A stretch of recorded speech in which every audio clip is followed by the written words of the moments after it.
things like that. So I just want to thank everybody. And again, I don't wish anybody family into this side. Because if you're on this side, this is the wrong side to be on. Because our lives are changed forever. It's literally like our loved ones are dead, but meanwhile, we're standing here suffering. It doesn't matter how many years we're standing here suffering. So I'm not going to talk that long, I'm not going to hold it up, but I have different loved ones, but I want to let you know I am the sister of Tyrone West. My brother Tyrone West was brutally executed, going on 399 weeks this Wednesday coming up. So we've been out here non-stop for accountability, not just for my big brother Tyrone West, but for all the victims of police brutality and murder. So when I think about how George Floyd died and was executed, I think about my brother. I think about all the victims' brothers. Because the same way we saw that horrible video on Memorial Day of George Floyd screaming for his dead mama, I could imagine who my brother was screaming for. When David Killer Lewis, a 320-pound man, kneeled on my brother's neck for over 18 minutes after he was beat by 11 or 15 Baltimore City officers, including the first officer that came up to brutalize my brother, Officer Killer Ruiz and Chapman. And Ruiz is still currently, along with all the other killers that murdered my brother, working with promotions. We just left Annapolis trying to stand up because they're trying to water these damn bills down. The officer, I call it killer rights. The officer Bill of Rights needs a total repeal. And we know this, but they don't want to do anything. It's the dog and pony show as usual. And as I stand here, I saw my brother Shorty. I met Shorty from day one, standing in solidarity with my family. I don't wish anyone family. And Anthony Anderson died before my brother was killed. Unfortunately, by the same unit that murdered my brother. And it's just sad, so it's too many names. So while they're not doing something, we're going to do something. Not only going to uplift our loved one's name, this fight continues. You're not going to feel our pain until it hits your house. And it's sad because we warned you guys before Freddie Gray came. Everybody thought my family was crazy. They thought we were saying stuff, but we were telling them police officers broke into my brother's house 2 days after he was killed. They said it looked like his house was raided. They thought we was absurd. Now you see, the elite gun trace task force. Need I say more? It's just sad and disgusting that the way the system is set up, it makes the ones that are left behind make us look like we're stone cold nuts. And we're not. Not at all. And if this murders of our loved ones don't make us stone cold nuts, nothing else will. I'm staying focused to make sure that we get accountability. I don't drink, I don't smoke, I don't do any drugs. I'm staying clear. And last but not least, the day that horrible report from the ACLU came out with all the corruption that we knew about, but the saddest part, the officer Ruiz that's still actively working, he had 18 other complaints that we didn't know about. We knew about the 6 leading up to my brother's execution, but an additional 18, nothing done. And then the same night, I'm on the news, 11 o'clock, my cousin was executed an hour and 19 minutes later. Tavon Anderson, doing nothing wrong. In a car, park. Just dropped his daughter off, gunned down. My family had no answer. But I know, and you can call me crazy or whatever, think about all the activists that are murdered all around the world. Darn still, murdered for speaking up. The brother that was speaking up, one of the close family members of Freddie Gray, speaking up, gunned down. Same way, gunned down. Is it going to take for me to be gunned down before y'all believe they're killing us? They are purging. They are purging. It's real. And it's not going to stop. We have to just keep on speaking up. They may have the weapons and guns, but we have the voices. So no further ado, I'm going to let my brother, Analysis, open up the mic. He's going to bless his loved one, too, was murdered. Then following after him, I'm going to have my sister Tracy, who came all the way from D.C., her brother. Just like me, I'm my brother's keeper, so is she.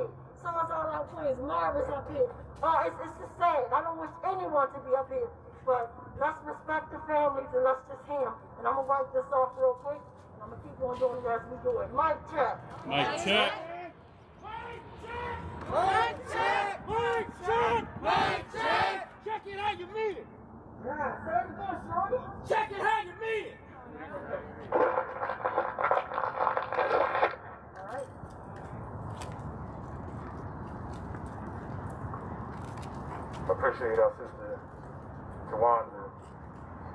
keeping her hand to the plow all these years, leading us in doing what we need to do. We live in a society that thinks that we will be silenced if they just wait us out. That if we don't say anything, that we will just continue to, as Dunbar painfully said, wear the mask that grins and lies. But there's a lot of anger and a lot of pain, and we're going to show that pain. And step from behind the mask that they expect us to have. As our sister said, there are too many people who could be standing on this side of the microphone this day because of the systemic injustice, the criminal injustice system, as I call it, works exactly how it's supposed to. And so it continues to kill young people, such as my nephew Jarrell Gray. In November 2007, he and some friends were returning home from a party up where they lived in Frederick, Maryland. And they were making too much noise for about 5 in the morning or so, and therefore a neighbor called in a noise complaint. And what should have been a routine noise complaint turned into a Frederick deputy stepping out of the car and immediately drawing firearms and tasing my nephew to death. That day. This is his story. All right, what the fuck? All right, my hands are down. I heard you already. I said my hands are down. My hands are down. That's what I heard he said. Before the metal darts bore into him. Before all that current tore into him. 50,000 volts, not once, but twice, causing a schism in his neural and cardiac system. Let's do the division. 100,000 died, 20 years of a young black man's life. There would be 5,000 units of hate for each year he had to live with the stress and strife of being a young African in a society full of banality and police brutality. A society of racial profiling. Suddenly smiling.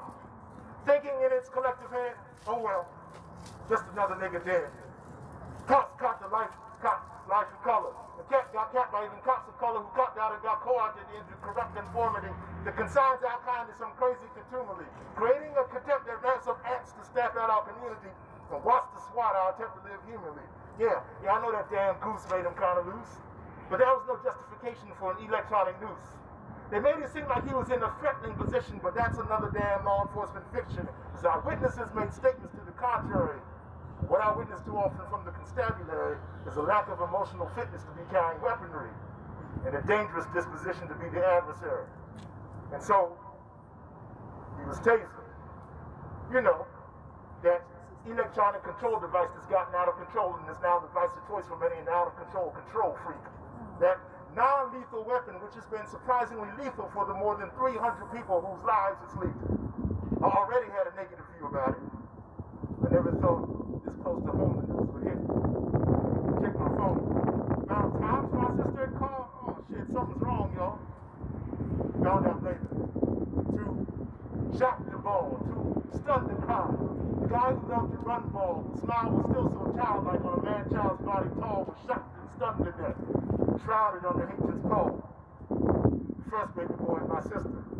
How I wished I could be with her, how more than ever I missed her. I can only imagine her screams as her young vista, which the creator gifted her, was ripped from her, creating a rift in her. God, please uplift in her the strength to go on.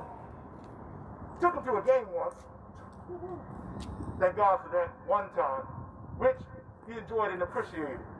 Let me know I wasn't hated, even though my calls and cards were related, and though I rarely was around, he'd never be rated. Now, this is no excuse for it. It's nothing that makes it right, but admittedly, for a time, his mother and I weren't running tight. No, not like there was a fight, nothing deranged, just a brother and a sister estranged, though that was beginning to change. But for the longest time, it was for no other reason than that we hadn't sat down to talk. And now we were in a season of tragedy which brought us into a closer one. Now, I respected my sister because she always invited, always pleaded with me to come get him and be that uncle I was supposed to be. Spend time with him. Be a man with him. Encourage and, if need be, reprimand him. Help him focus. Teach him. Give him some locus where he can reach in and center himself and execute his plans. Now he's been executed by trigger-happy hands. Weird, isn't it? Spend a career working with other people's kids while your relationship with some of your own hits the skids, made slippery with good intentions. So with all that having been mentioned, can't make the same mistakes of absence with the next two. Gotta honor Rel's memory and to them be true. investigations, of course, found no wrongdoing and thus no punitive action was ensuing. Obviously, they weren't really looking. Too much a part of the system to make the correct booking. The not-so-grand jury made no convictions. The oppressors hope that we lack conviction and will wither in this war of attrition. They act as if we owe them contrition. But no. There will be no acquiescence to the slaver's electronic whip. No letting the memory of Jarrell, Tyrone, and others slip. No voltage that will leave our minds so dazed, our whole soul so tased that we accept this shit and do nothing but turn the page or turn aside from our justified rage. No, we won't let ourselves be consumed by hate. We don't appreciate the continued rate at which our killers get escaped. Too many folk have been charged and their murderers not charged. Too many folk have been charged while in the authorities charged and left twisted in some dying position, while those in charge get to hide behind their badges and positions. So I charge us with the mission of unplugging the injustice which kills our brothers and sisters, which kills our children. Shocking, but true. So let's do what we gotta do. Speak love to our young ones while we have the opportunity. Speak truth to power to end police impunity. We cannot and will not accept this current reoccurrence of hate. The survival of our families is at issue. Indeed, the survival of our community. And your help. I miss you. My name is Analysis. That's poem for Jarrell. Free the prisoners. Put these killer cops in cell blocks. Mic check! Mic check! Mic check! Mic check!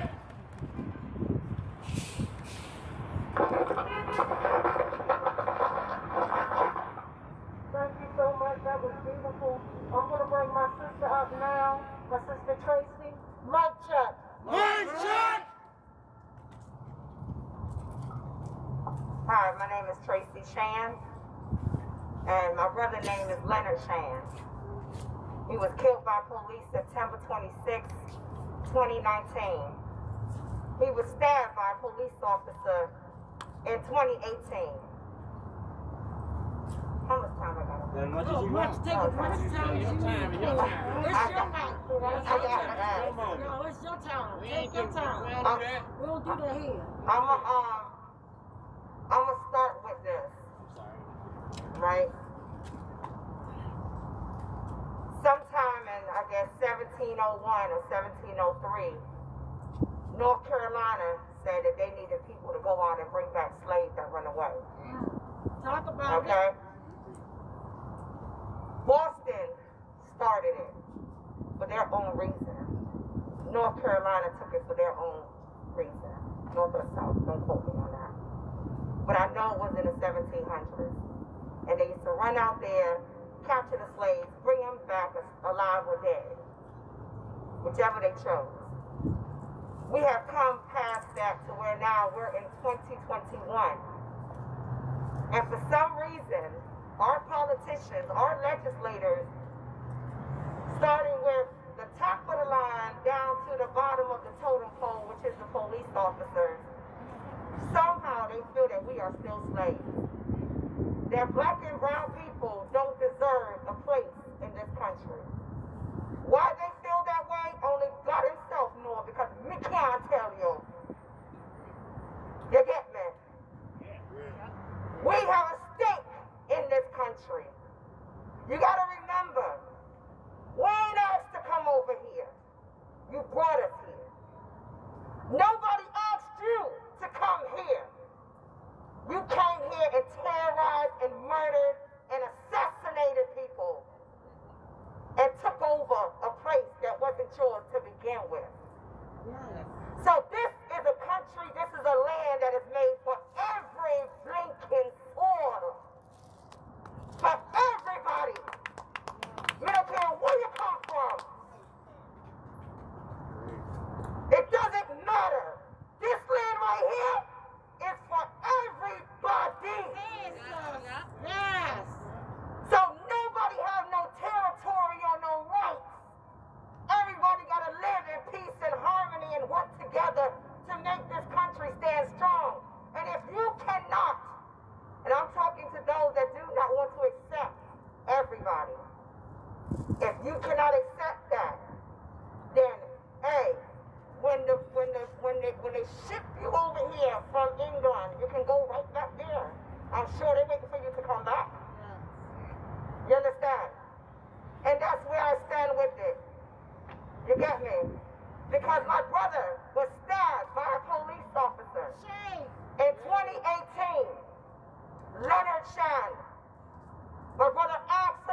on my Holy Spirit, on God, and saying, oh Lord, what are we going to do with this country?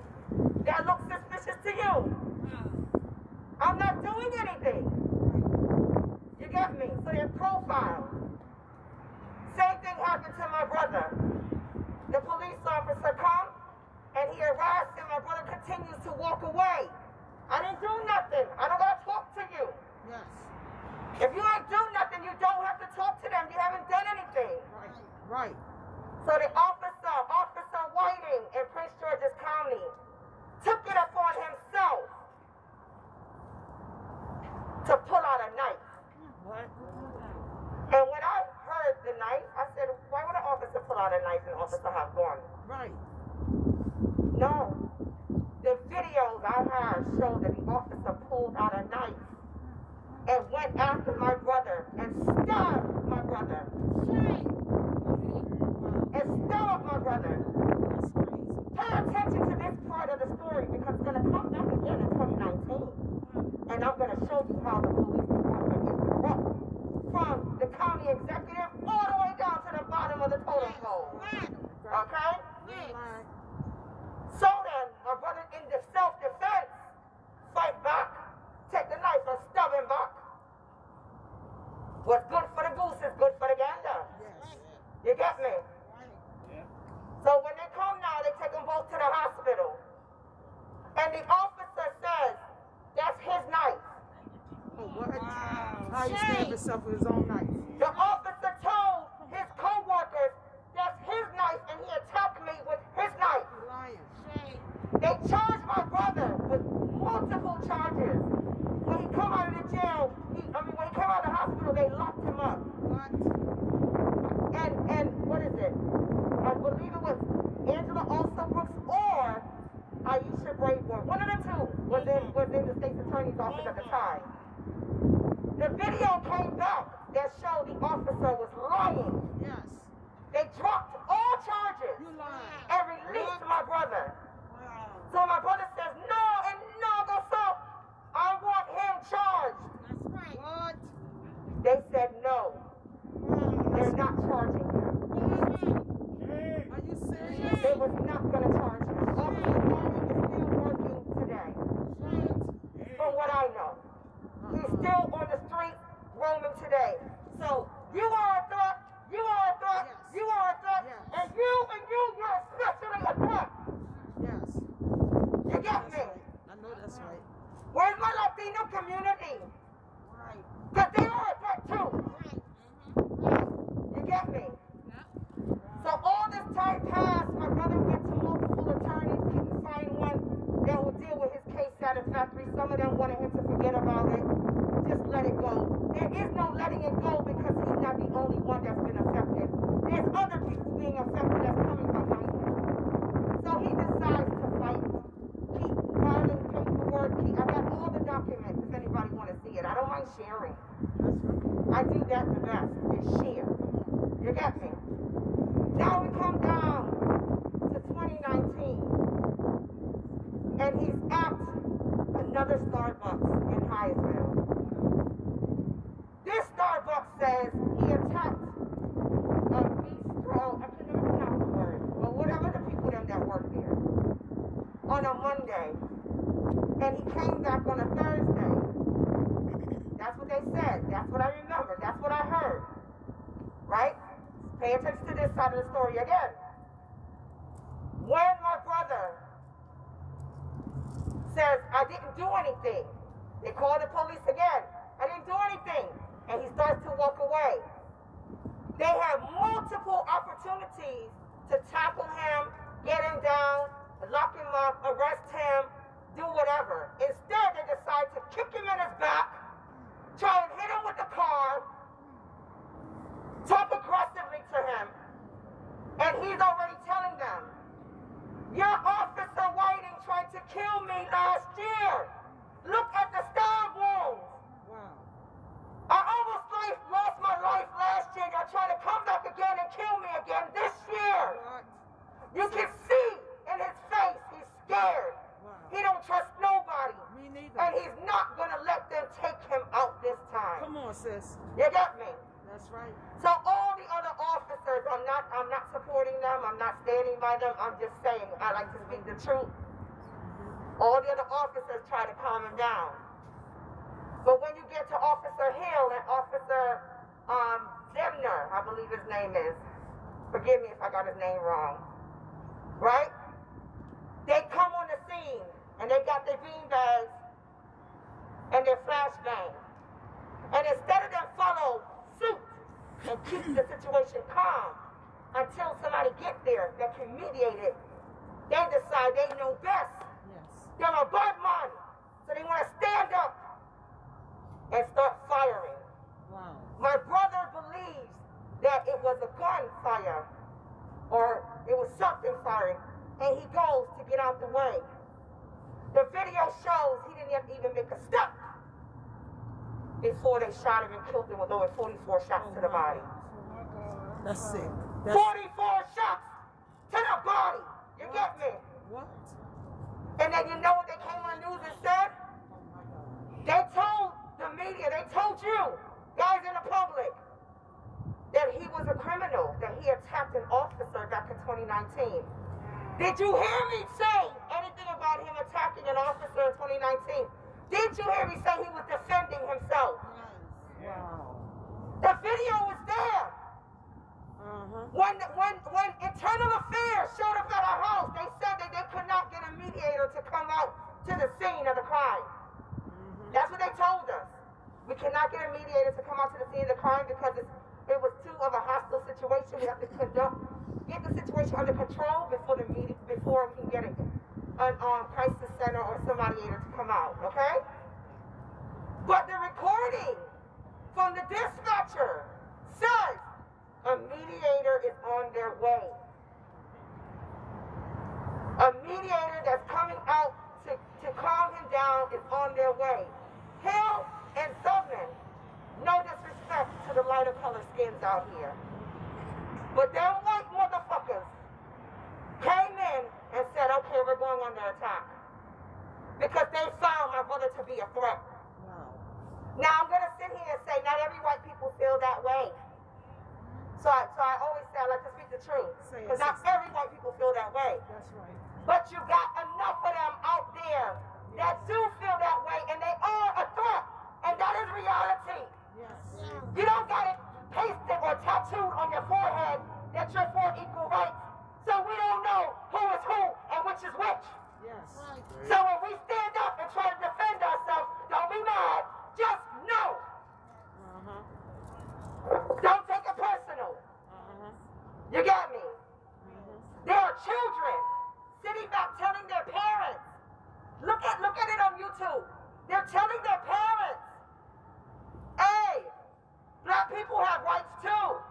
And their parents are saying they ain't nothing but animals and ghetto dogs. No, we're not animals and ghetto dogs. I have multiple degrees. I have licensing.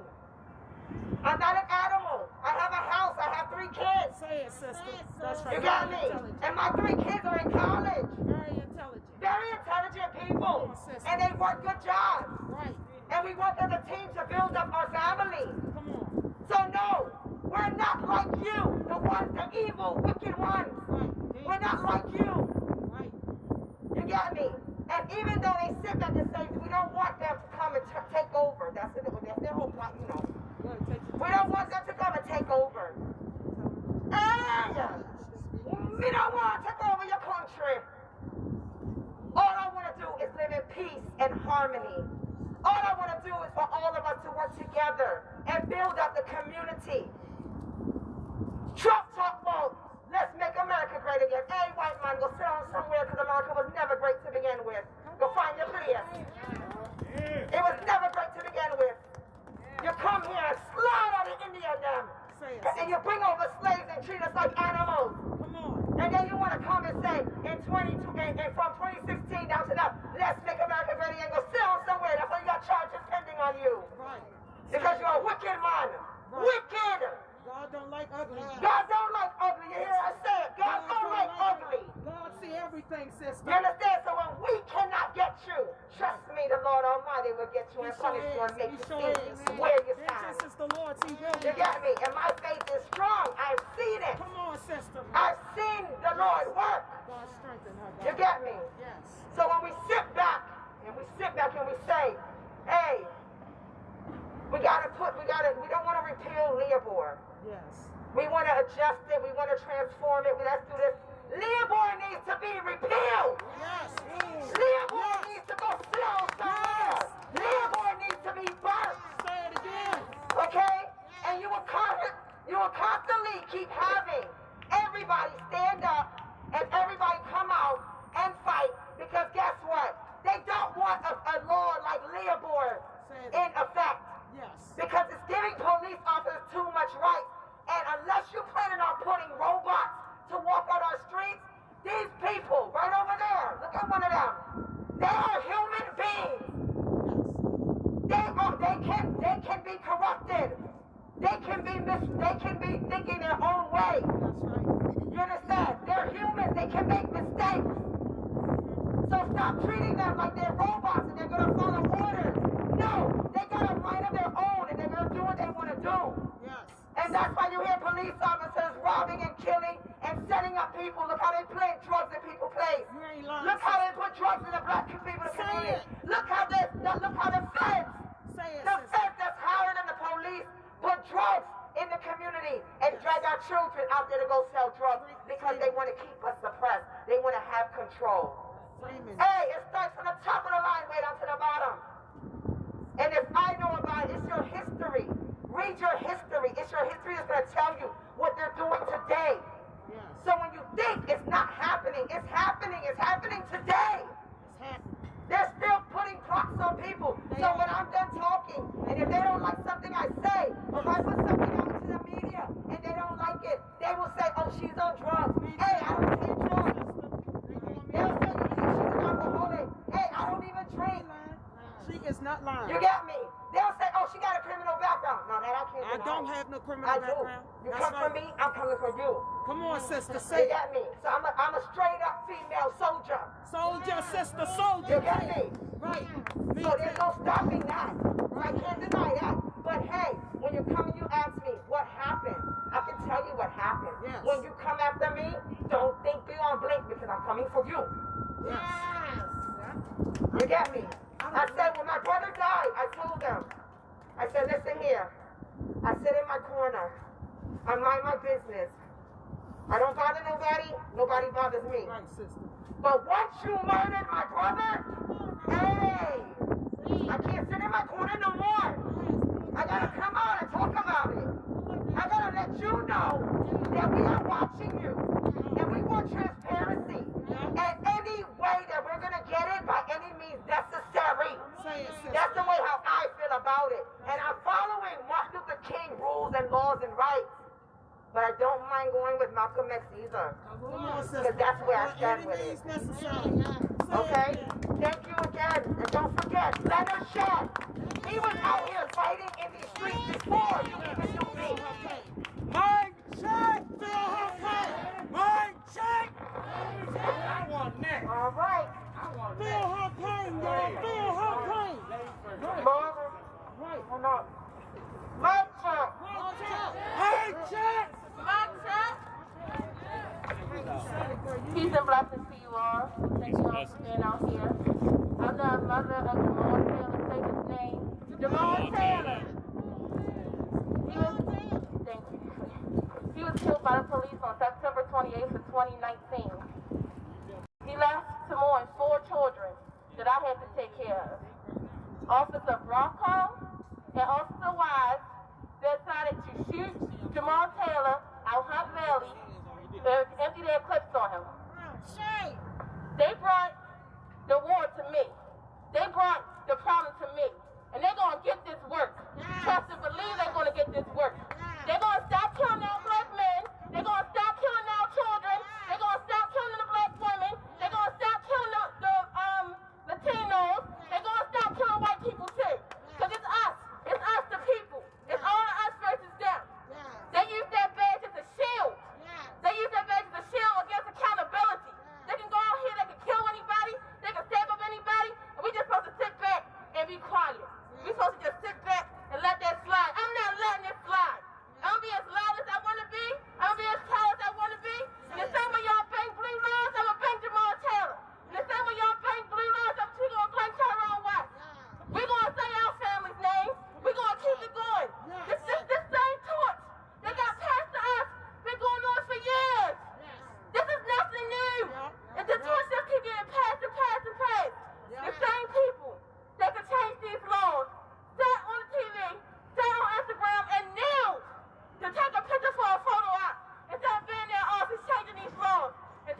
y'all. And it's all of us. We got to all stick together.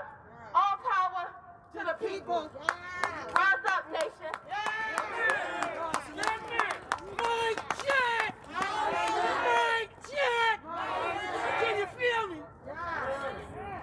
She got this thing hot. Get that work. Get that work. I like that. Get that work. All right, so I'm going to bring out my sister, Nicole.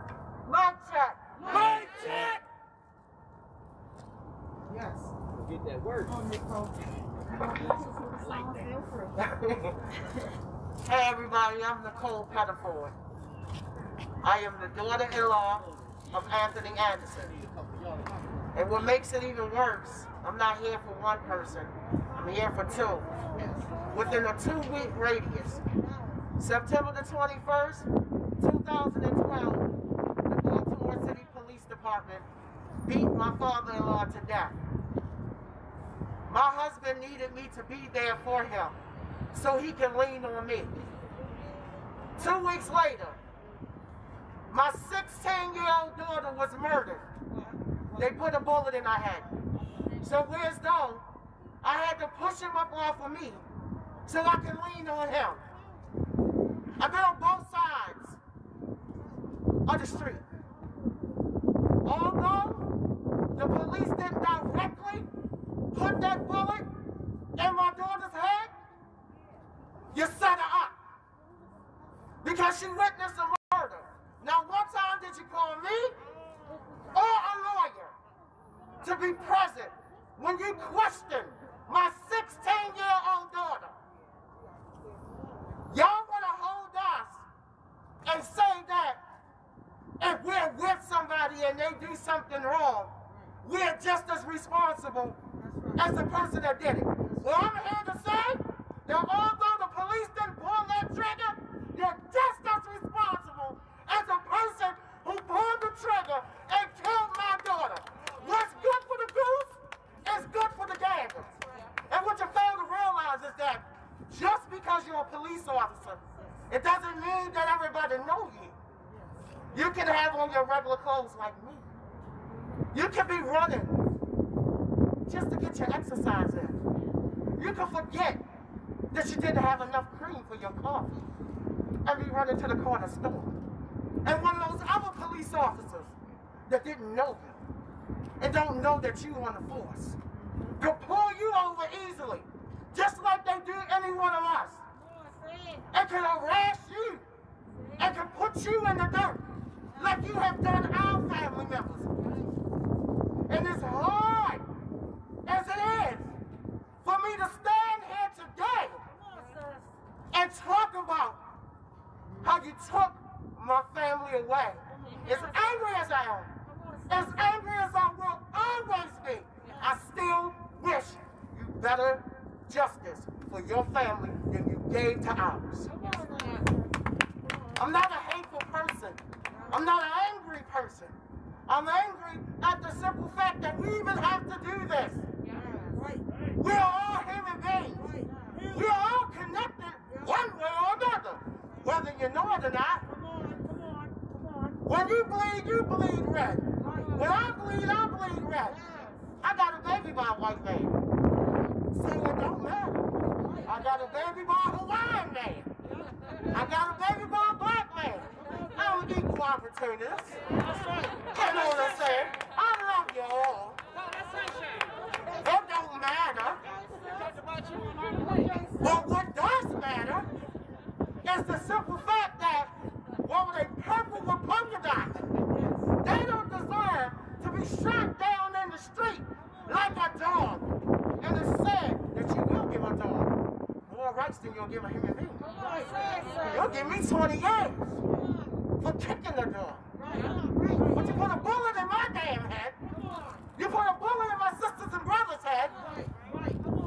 You walk away with a tap on the wrist. Don't do it again. You feared for your life. How could you fear for your life when you got all the weapons? I have nothing. You tell us that you want us to help the community, but you're not helping the community. I remember back in the day when Officer Friendly would come to the schools and would talk to the kids and let them know that they were there for them, to protect them. I used to be scared of the boogeyman because I thought he was under my bed. But today, the boogeyman walks all around these streets. And he ain't in the dark. He's in the light. And he'll smile in your face and put a bullet in your head in the front. You ain't even got to turn your back no more. You can walk right up to them and they will take you away from here. I trust the criminals more than the police. At least I know what they're going to do. I don't know what your intentions are. I'm coming to ask you for help, and you kill me. I know the criminal coming to kill me, so I'm prepared. I don't know how to prepare myself against you, because I don't know what you're going to do. It's hard. It's hard to be this strong for two people's names that are on this ground that I will never see again. My father-in-law was supposed to walk me down the aisle, but he couldn't because they took him from me.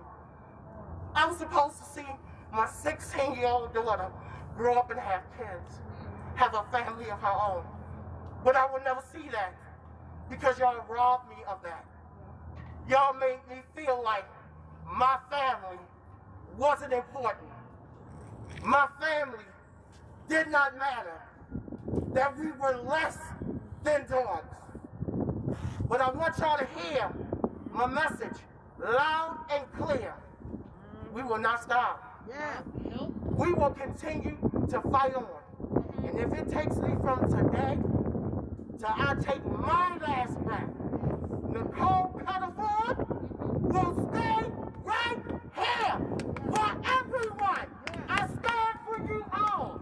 Because if we don't stand for something, we'll fall for anything.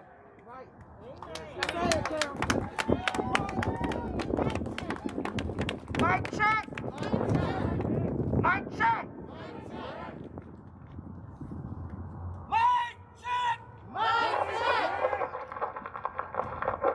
So I'm gonna bring my sister Angel up. Mic check. Mic check. Mic check. How y'all doing out there? I too became a victim of a violent crime back in 2012, January the 14th, at 3700 Green Spring Avenue at the Foxwell Memorial Apartments, when a man jumped in my car and attacked me. And I didn't know his name, but his name is Darian Clark. Darian Clark is incarcerated. He got 18 years, all suspended for 5. He only did less than 2. Judge Timothy Doy, told me, even Marilyn Mosby's office told me, go ahead on and take the 18 years. Allow him to take the 18 years. Let us get, we the state going to give him 18 years. 5 years, he's going to spend 5 years. And then they also gave him the Common Program for sex offenders. And it was a lot of things that they did that they didn't even do. And then they turned around 2 years later. This man came out on Saratoga and Utah Street stalking me again with a mask on. My son recognized his face. I didn't even know who he was. I was selling my body oils. He got a job and they didn't even register him at the job at 400 Saratoga Street. I became homeless. Thank you, baby.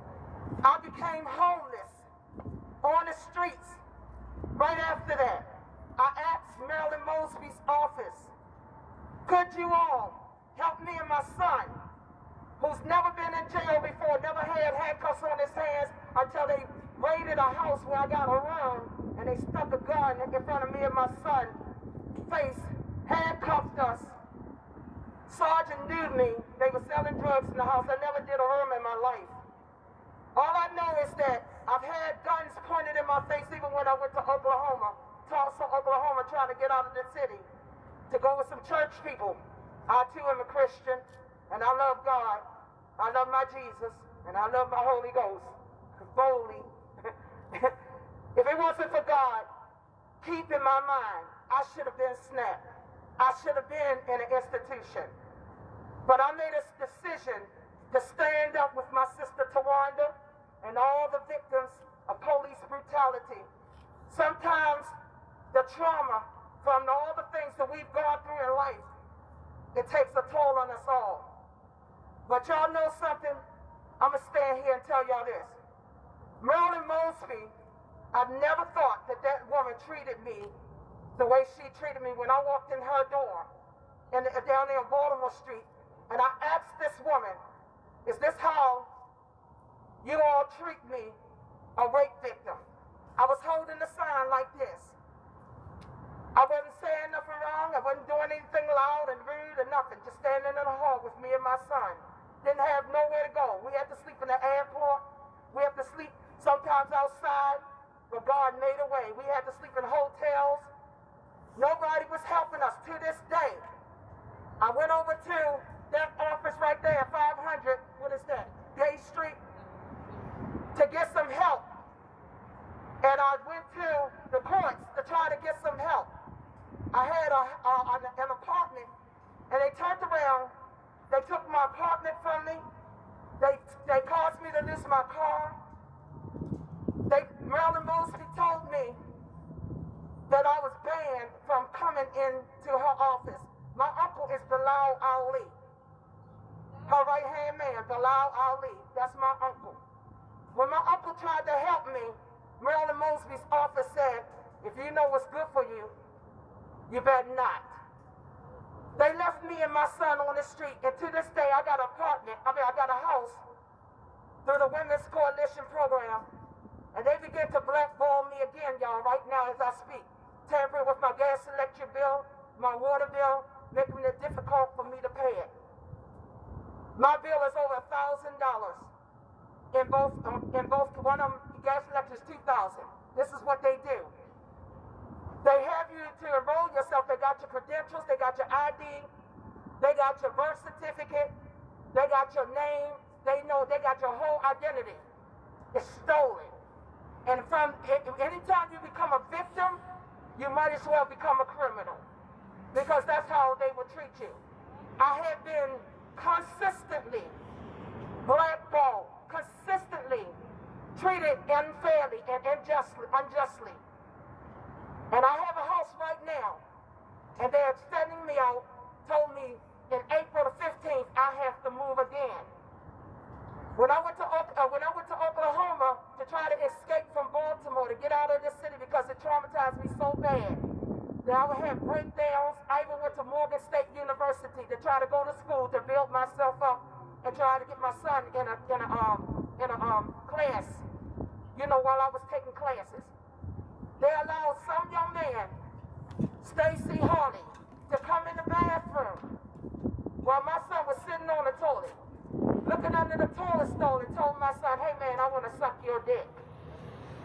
Put his hands on my son's legs. That's the second time I'm traumatized. My son was traumatized. They came up in my class and got me out. When they got me out of the class, I almost lost it because I thought my son was dead. When Morgan State University police took me, they took me to one of those meetings that they take you in to see the judicial hearing. It was a judicial hearing. They lied on me to get me out of the school because I was so traumatized, it was hard for me to stay focused on my schoolwork. I was always looking over my shoulder, didn't know what to do. But I stayed in that school, and next thing I know, they were putting me out of Morgan State University. I only did like 2 semesters. They came, now I'm in debt right now because of that. They put me out of school, I think I'm $20,000 in debt. They traumatized me, and traumatized me, and traumatized me, and traumatized me. Marilyn Mosby told me clearly, I cannot come to her office. They banned me. They pulled my name from the fax machine. I'm just standing there quietly. She told me she was going to send her assistant down there to talk to me so that they can help me with housing. Then I turned around, and when Catherine Pugh was the mayor, I had sent email after email trying to get housing. They left me cold-blooded on the street. When I sent the email to her, when the guy got out, Diane Clark got out of the jail, he came out, going on Facebook, sitting on top of a car, had a whole stack of money saying, "Gorilla Life, bitch." BGF, gang member. Right after that, Marilyn Mosby, Catherine Pugh had taken a picture with the same guy, and they posted it on Facebook. I got the picture in my phone. I kid you not. No wonder she's going off to jail. A lot of other ones need to go to jail, and that shorty guy, he always say, well, I don't want to say the word, but he say Eddie Hall. Okay. City Hall. Say it for me, bro. Go ahead. I got him next. He said Eddie Hall. Y'all know what I'm talking about. I don't want to say those words, but I leave it up for shorty. But I'm gonna say this to y'all. When you are in leadership, God is gonna hold you accountable for the office that you hold. You think you're hiding from man? You're not hiding from man. You ain't hiding from God. You might hide from man, but you're not hiding from God. And I feel this, y'all. Every day I'm in my house. When I moved to my new house, they turned around and put me right across the street from my paralegal that caused me to lose my house in the courts. The judges, the police, the city hall, all these people are like a big old huge gang. Do y'all hear what I'm saying? They are like a gang. And I'm saying it on the media. They are like a gang. I came in this office many times in a city hall trying to get help. And they treated me like I was nothing. They made me wait, and I kept being persistent. And they finally gave me a house through the Women's Coalition program. But when I moved in my house, somebody kept coming in my house with a key. And my son is sitting over there in the car. He will not lie. I'm very paranoid. When it comes down to me locking my door, I lock my door every night. And I turn around, my doors is open. When I first moved there, somebody has a key to my house. Was coming in at night and leaving my door open, using scare tactics to scare me to shut up. I will not shut up. I will not hold my peace. I will not. Me and my son had guns pointed in our face when we went to Oklahoma. Riding down the street, I had foster kids. I took off the street to keep them out of gangs and all of that stuff. Training them in the arts. I had the police pull me over, say, "Get out the car! Get out the car!" Pointed a gun while my son was in the car. I was so scared because my door was locked and I couldn't get out the car. I said, "Officer," and I literally pissed on myself. That's trauma after trauma. I'm telling you, I understand what Tawanda Jones is going through. I understand what my sister here is going through. I can relate to what my sister is going through here, and all of the victims of Valley Grounds, Brother Shorty is going through. PSK Boo and all the rest of it. Enough is enough. God don't like ugly. And I'm on my knees every day. And if I don't be a woman of God, God is about to deal with leadership. God himself is about to deal with you. You don't oppress the poor. You got the homeless living under false way. They evict the homeless people out of a tent. Where they going to go? Where they going to go? When I was homeless, I was out here going in my pocket while I was selling body oils. And I was out here finding homeless people, even on my birthday, February 7th.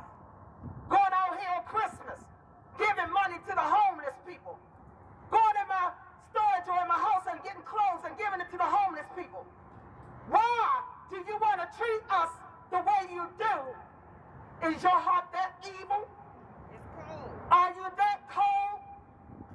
Cold. Do God have to send a bolt of lightning down here to deal with you? Because I'm sure praying for you. Enough is enough. Enough is enough. And I'm saying this to you all. My son has been traumatized. Now guess what they are doing? They took my son's Social Security. I got a call the other day and talking about I got an overpayment of $17,000. I said, from who and where and what? My son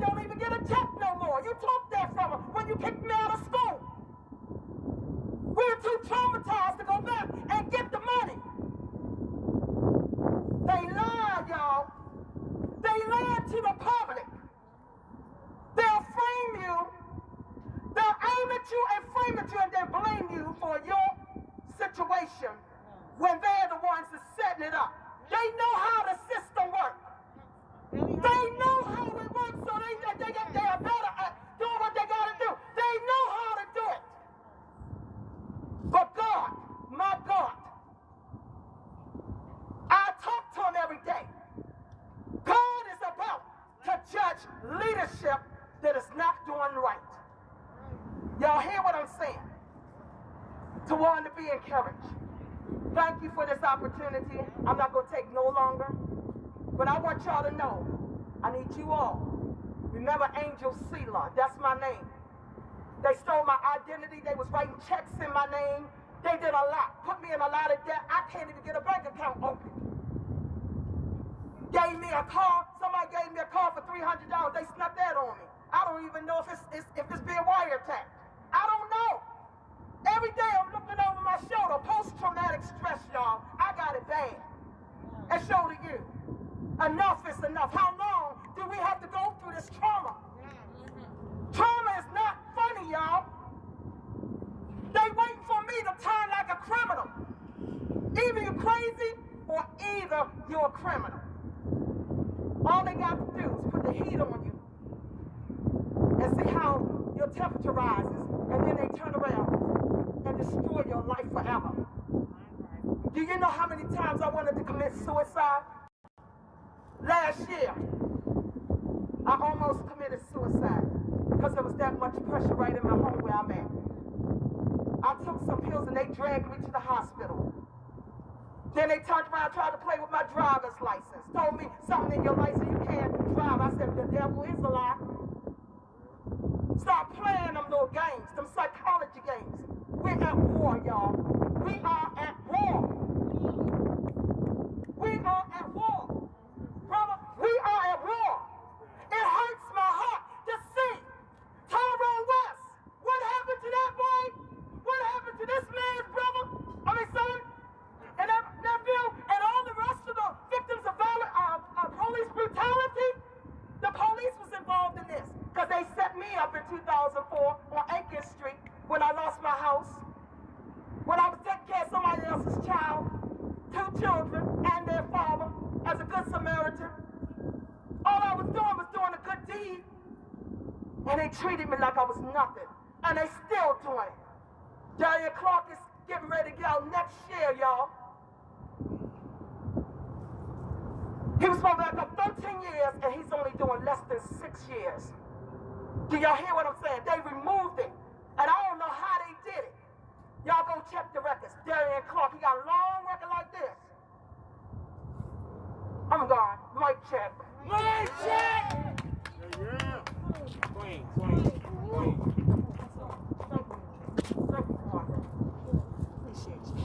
Mic check! Mic check! Mic check! Mic check! I ain't even gonna need the microphone. Okay. I don't even. Can you hear me? Can you hear the words coming out my mouth? How many of y'all know me? How long y'all been knowing me? I got Zach been knowing me since he was a little bitty boy. All right? I came here straight out of the Illinois Department of Corrections in 1991. All right? I came here homeless. I started a business called Shorty's Underground in 1997. All right? Don't nobody know my name. All they know is Shorty. Right? Unless you Google search. Now, if you Google search N62928, Dwayne G. Davis, State of Illinois versus Dwayne Davis, I went to jail for drugs. All right? The war on drugs. In 1986, I wanted to end the war on drugs. So I took a gun. I took a 12-gauge shotgun, a 357 Magnum, a 25 automatic, and I shot up the town. You understand? A black man shot up the town and I'm still breathing. You understand what I'm saying? You can't do that today. I did it in 1986 when Bill Clinton and Biden and Kwesi Nkrumah signed that crime bill. Because that was slavery under the 13th Amendment. You understand what I'm saying? In 1968, Richard Nixon wrote the Southern Strategy. Then Ronald Reagan came in with the war on drugs. 1977, 78, 79, you had Iran-Contra. I was in the United States Navy, USS Mississippi. I was administrative assistant to Lieutenant Commander Gautier. You understand what I'm saying? I learned about latitude and longitude before you learn how to change your attitude. Because they dropped drugs off in the water and they brought them to America. I did that. I sold drugs from 1977 to 1991, and I'm still breathing. I did the drug kingpin, the territorial drug disputes. I did all those things that made you scared of the boogeyman at night. I came to Baltimore, I changed my product. I didn't change my hustle. I sell hamburgers, hot dogs, steak and chicken, old style, Millers and Strolls. I still feed your mind and feed your body. You understand? On February the 2nd, we even gonna go back to 2006. On September 2006, I wanted to make a movie called Get Shorty, because they was always talking about the drug war. And Baltimore was making a lot of money off of stop and frisk and zero tolerance. You was locking us up. All right? So in 2006, I came up with a movie called Get Shorty. Governor O'Malley approved the program. City Council approved the program. Anybody seen Harlem Nights? That's what I did to Governor O'Malley. I gave him Harlem Nights. Because I'm a caterer. I've been in Pataraka's house. I've been in Peter Angelos's houses. I've been in anybody in Baltimore. I've been in your house. And they don't have nothing good for you. You understand what I'm telling you? Your state attorney, your public defender, your judges, your lawyers. Black people came here as property. We still treat it as property. In 1786, the Baltimore City Police Department came into existence. There were no black people in Baltimore in 1786 that were free. They were slave catchers. They slave catchers then, they slave catchers now. Now y'all got this thing going around town talking about Shorty, pull your mask up. Say that shit, that's disrespectful to me. You say that shit to me, I'm gonna check your ass. Is Shorty pull your mask up? No, it's Shorty on mask in Baltimore. You got a problem with anything I say? Lock my ass up and take me to court. You ain't gonna lock me up because I got truth to speak to power. You ain't never seen them lock me up. You ain't never seen them put their hands on me since 2011. In 2011, I got charged with terrorism. They charged me with terrorism 3 times. I fired my lawyer and defended myself. And I'm a high school dropout. You feel me? I'm a high school dropout. I'm a jailhouse lawyer. I ain't no jailhouse snitch. You understand that? When I go to jail, I get you out for a couple packs of cigarettes. You feel me? We trade and we barter. So when I came out here, and when I tell these people who I is and what I do, they got mad. Because Governor O'Malley created a mind machine, which Ashlebrook works for, which these great black women work for. And you're going to get mad when I say this. Jill P. Carter. You can get mad, but I'm going to tell you, whoever has something to do with me getting kidnapped and locked up in 2011, I'll pull your card. I say your name. That's right. I'm not Emmett Till. I don't stutter when I talk. You've been killing black people since 1959. I was born 12/26/59. All these names up here, you ain't got enough room for the ones I know. You ain't got enough room for the ones I know.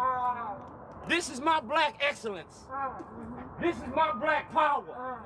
This is what makes me a strong black man. This what makes me a strong black man.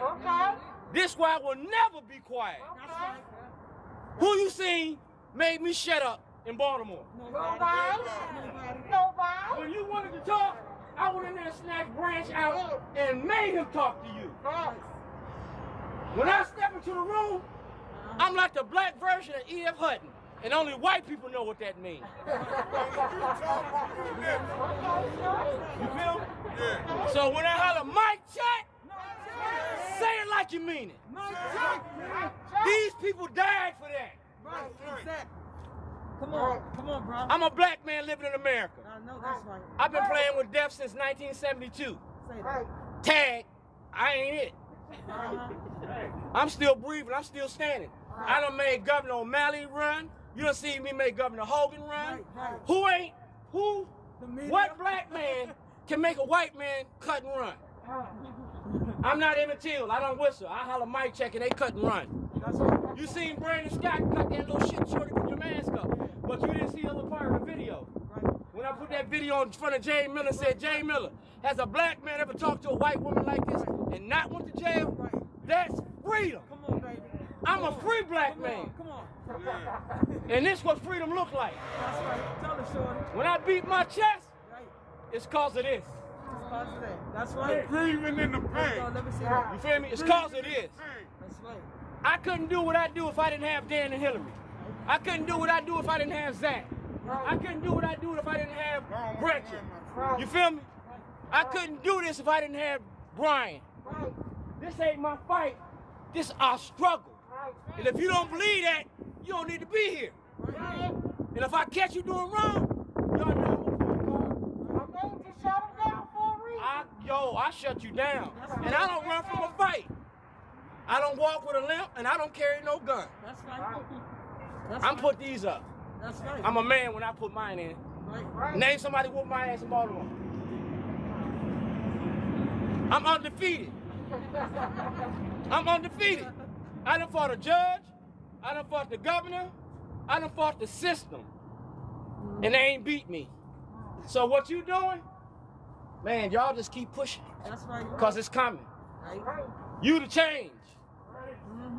Mic check! Mic check! Can you hear me now? Yeah, I hear you. And I don't work for Verizon. All right.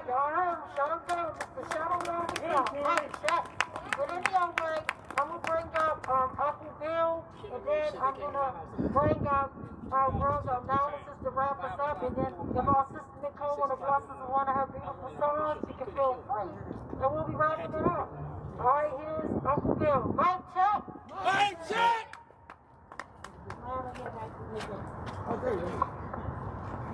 We'll start with a little chant. Asian, Latin, black and white.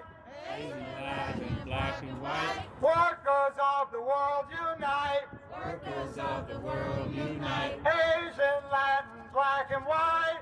Asian, Latin, black and white. Workers of the world unite. Workers of the world unite. I'm speaking today for the Revolutionary Communist Progressive Labor Party, and I want to begin with a little experience from yesterday.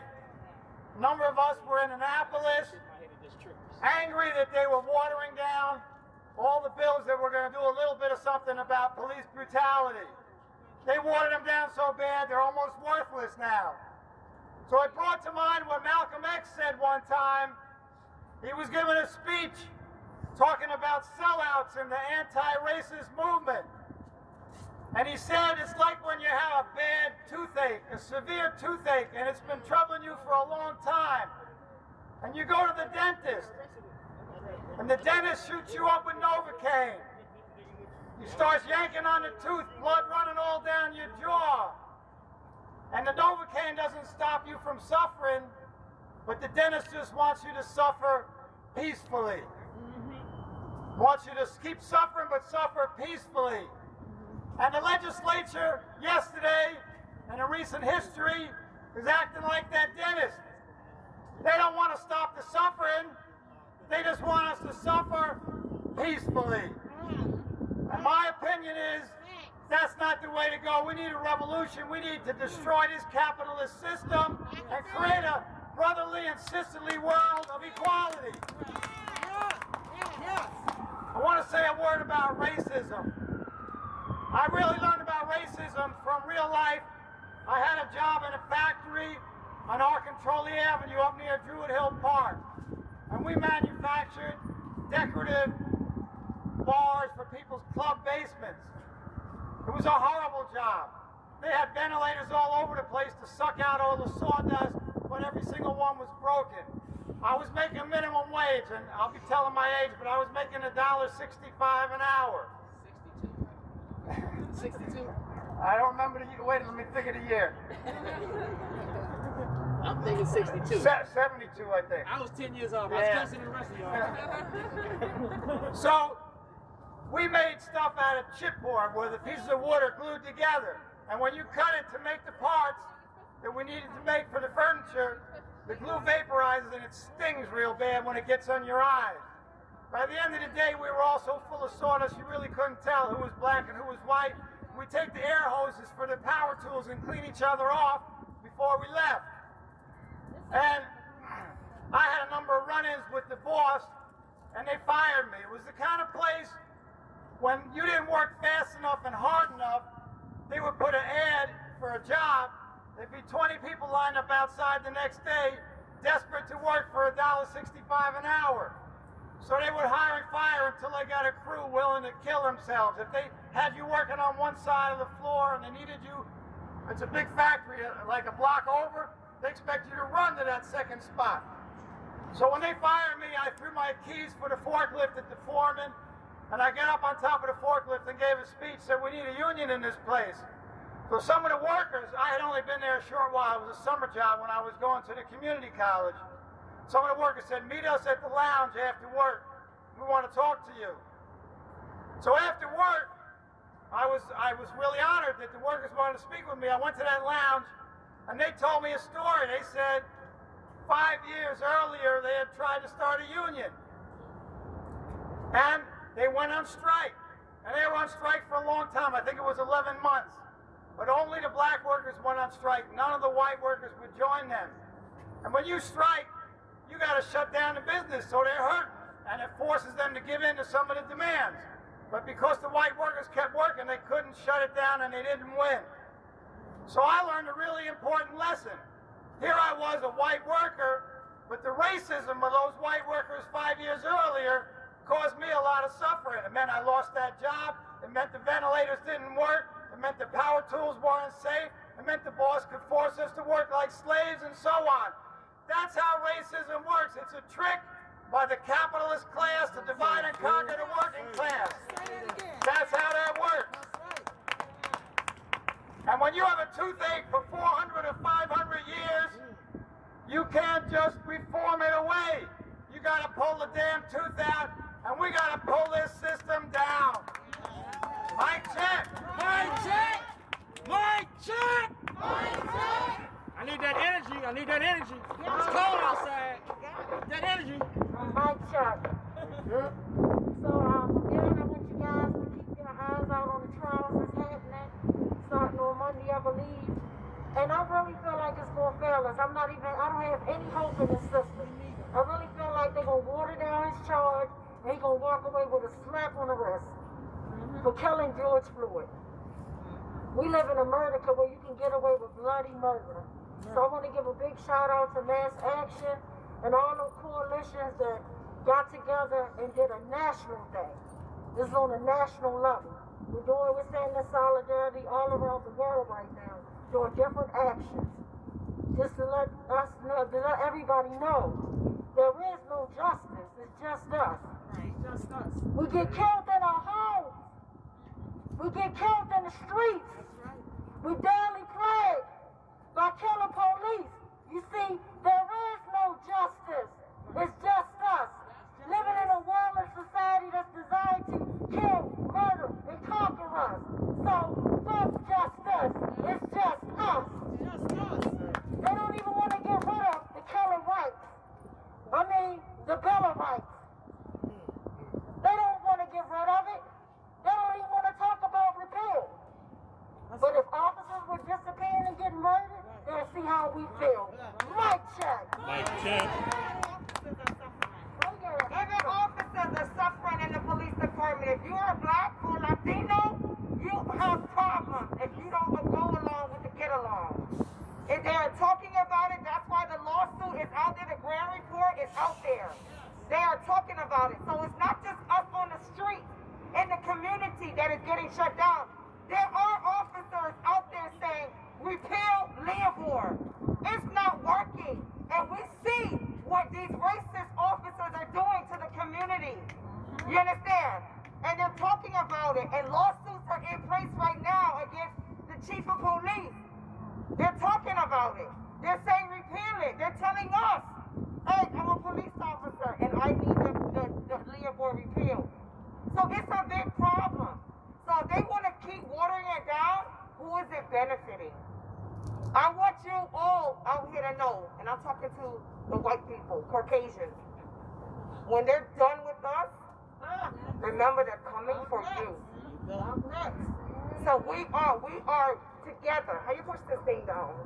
Here you go. We need to stand together. We need to unite. Look at me good, okay? I'm light skinned. My family's from Jamaica. Okay? We're mixed. My great-great-grandmother's a white woman. My grandfather was Asian. Coming down the line, they kept mixing and mixing, so I'm a mutt. You get me? So we can all work together. My father is married to a white woman. My cousins are married to white men. I dated a white man. So we know we can live and unite together and raise a beautiful family. Yes. So just know and realize that when they're done with us, when they feel that they got us under control like the dogs under your feet, they're coming for you next. Yes, that's true. Because you don't have the money nor the power to stand against them. And they want to put you on one side. Remember, they did it back in the 50s and the 60s when they said, you're a white man, why are you teaming up with black people? They wanted to stay divided because they know if we come together, we're going to demolish what they have put together. That's the secret society. That's a secret society, as she said. You get me? That's right. So no, we got to stand and you got to keep reporting the truth in the news. Expose them and tell them. And if your boss won't let you do it, then guess what? Do what the critics do and go build your own site and do what you want to do. It's called self-employment. Okay? You can do it. And I got your back. If you're about speaking the truth and you're about standing up for your rights, hey, we will all unite with you. We will stand with you. We will fight with you. But if you do like Channel 5 do, hey, I will turn my back on you and act like I don't know you. Come on, sister. Jamaica, the whole show. I want to thank you guys, but before I take you out, I brought y'all with the flame before brother analysis, and he's going to definitely take us out with the flame. Mic check. Mic check.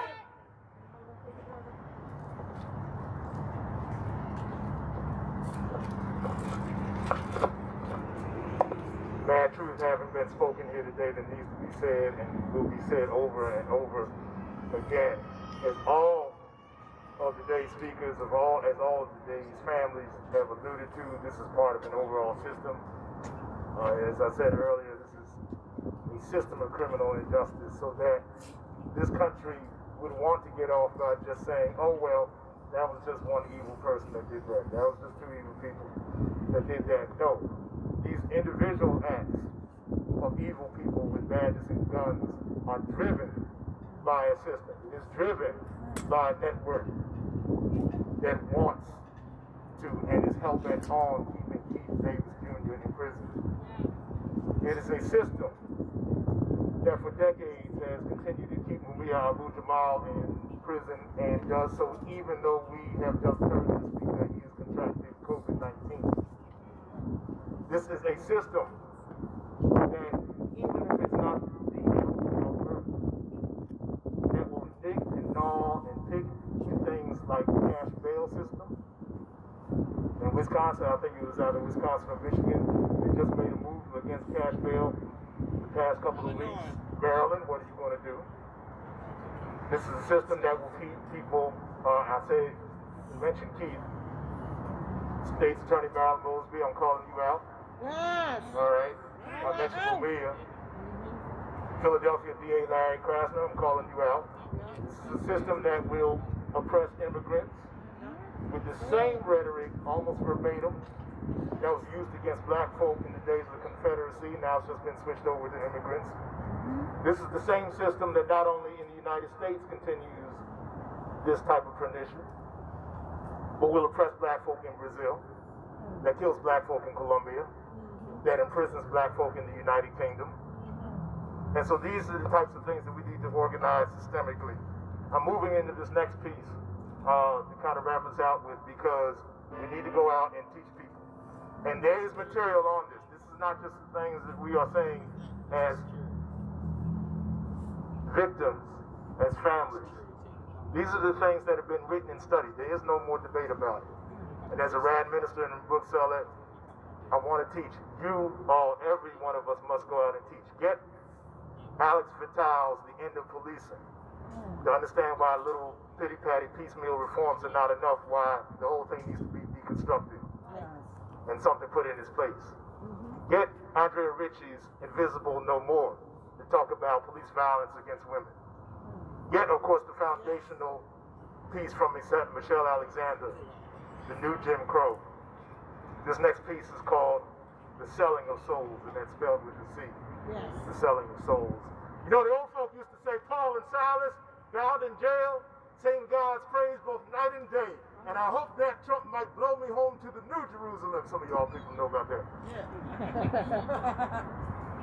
I hope it does blow them home. Although seized in the marketplace of human capital. But right now, all I hear trumpeted are bluster and boast about being tough on crime and misleading media made to maintain some manufactured war on drugs that keeps officials chasing the scream of those in need while ignoring their cries for help. Thus, sales swell. More to lend them here in the land of liberty than anywhere else. Even the smallest and most repentant form of offenses can get you caught up in a maze of mandatory minimums. This mandates a story. And that minimum of telling the truth, because this situation might have you doing time. Time keeps on slipping into the future. We want to fly like an eagle, but all we see is the new Jim Crow in the societal cage with human rights perverted in the presence of the Most High. Human nights deserted, people missing, broken families cry, millions on the inside near forgotten. Do we ask why? Seems like folk are careless how they got there, or if numbers die in deplorable conditions, their lamentations being met with lamentable lies. Oh, sure, the rulers speak pretty words about equal justice, but modify their verbs to contain no action. Their sentence structure is unbalanced, with a biased renown that people of color and poor whites are to be relegated to a subordinate clause. Pardon my grammar, but that issue just ain't right. And the only corrections I see are the glaring ones that need to be made to this criminal injustice system. Both public and privatized prisons are run like rental companies, with individuals treated as junk for storage. This arrangement might have you hauled away, but this ain't Mom's Attica. It's the sand quintessential sculpting of souls, with no renaissance of freedom in Florence, more like a crucifixion of lives, an angle of three upon crosses of falsehood, fear, and greed. Even the Nazarene would catch the Folsom prison blues under these conditions. Imagine if the carpenter had to sing a song of stolen liberties. Countless commune in his name, yet act as if the least of these are mere unleavened, worth passing over. Take 2.2 million of the Creator's loved ones locked up in the U.S. Add them to the 21 million of God's children, many just children, carted around the world as chattel, driven by the trade in forced sex and labor. You got gridlock on the road to any rights, with nobody moving freely. Up next, human traffic and weather. Or not, you choose to reroute your eyes around it, it's still there. Wonder why this absurdity is so out of control? Follow the money. The prison industrial isn't that complex when its context is clarified as corporate players monopolizing human beings like tokens after they land on go to jail. It's easier to figure when you factor in the foolishness of police districts blowing up their bookings and filling beds. See, this is slavery by any other name. Oh, wait. The loophole in the 13th does call it that, doesn't it? Well, there it is. Easy as 1, 2, 3. The strikes you get before being struck out of the full roster of citizenship. Sent down to the minors. Disenfranchised. You don't even get that many swings if you're the away team trying to play in the home park of the privileged. Hard-working folk forced to flee their forebears' farms due to falling prices fashioned by free trade agreements, or fleeing violent factions fueled by arms forged in northern factories and Faustian pacts between our federal and its nefarious friends. Thousands go through hell to get here, only to arrive in hell. Surprised? Well, you won't hear tell of this too much. Our welcoming government quells this, trying to keep it on the slide. But now detention is a family affair, with everyday people rounded up together, then torn apart. Parents and children made separate, but equal is the pain in their hearts. They were hoping this country would want them to stay, but they discovered even here not everybody is a star. For them, there's no hot fun in the summertime because they got iced. So while they're made to dance to the music of orchestrated racism, they look for allies to help take them higher. Question is, will we stand with them, doing everything we can so that their God-given dignity is respected and they can be themselves again? We are the ones who must make the earth quake. We are the trumpets that must Make the walls shake with justice that opens doors and blows the captives home. Indeed, we might be the next captives. So either we lock arms with those on lockdown or our spirits languish. Our action is of seismic importance. We better not blow it. My name is Analysis. Free the prisoners that need to come out. Put these killer cops in those same cells. Yes, free Keith Davis Jr. Can everybody say free Keith Davis Jr.? Free Keith Davis Jr. Free Keith Davis Jr. Free Keith Davis Jr. Free Keith Davis Jr. Free Keith Davis Jr. Free Keith Davis Jr. Free Keith Davis Jr. So my queen said she wanted to use her beautiful voice that she was blessed with, so she gonna definitely take us completely out. Mic check. Mic check. This is Miss Mahalia Jackson, y'all. Mahalia Jackson. I'm back again, y'all. I told you. Mahalia Jackson. Mahalia Jackson. Mahalia. This is called He Blessed Me. And it goes like this, because I wrote this when I lost my baby. I didn't think I could go on no more. But God gave me a song, and I'm always going to sing this song to represent my daughter. And it goes like this. He blessed me through all the pain, and He blessed me through all the rain. When Jesus heard my story, He blessed me.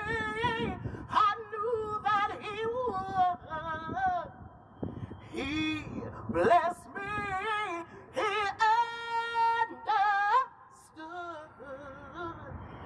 He blessed me. I knew that He would. So I'm asking, please hold my hand and bless me, and every man take my hand and walk me through, 'cause I need you. I'm feeling so blue, but He blessed me with all this good. He blessed me. He understood. So Jesus, please help me now, 'cause Jesus, I don't know how, but He blessed me, so shine me high, 'cause He blessed me, and I don't know why.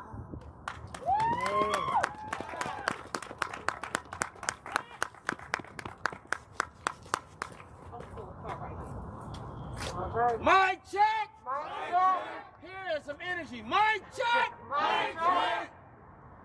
So again, I want to thank you guys. Angel, she has a song called My Black Lives Matter, but she's gonna pull her car up right there and play it. So while we waiting, do anybody else want to share anything or say anything before we wrap up? Anybody got to share something? See something? Say something? Sally Show, she somebody show? Anybody do sing along with Mitch? B-I-N-G-O? Sing bingo, is the name of it? But again, thank everybody for coming out. I definitely appreciate y'all, and the fight doesn't stop right here at all. We're going to keep on fighting. And I hope the next press conference I throw is when my brother get accountability. That's the one I'm looking forward to. When Louise Chapman and all those killers on South Block, that's the definite press conference that I'm looking forward to. Throw away the key. Yeah, throw away the key completely. Yep. Yes. And this is a beautiful collage that the Hillabacks put together right here is my cousin Tavon Anderson that was brutally murdered on the night that all the dirt came out from the ACLU. He used to be in the front line with me, brutally murdered. An unarmed man in his car, just like my brother Tyrone was, Tavon Anderson, brutally murdered. And I'm not going to stop until I get answers. Not going to stop. And I'm starting at the pig's house first. I smell a pig. Pork, the other white meat. Angel has her own sound system. She wants Yeah, us to so come down Angel- by the car so we can hear her for All a right. final song. All right, guys. So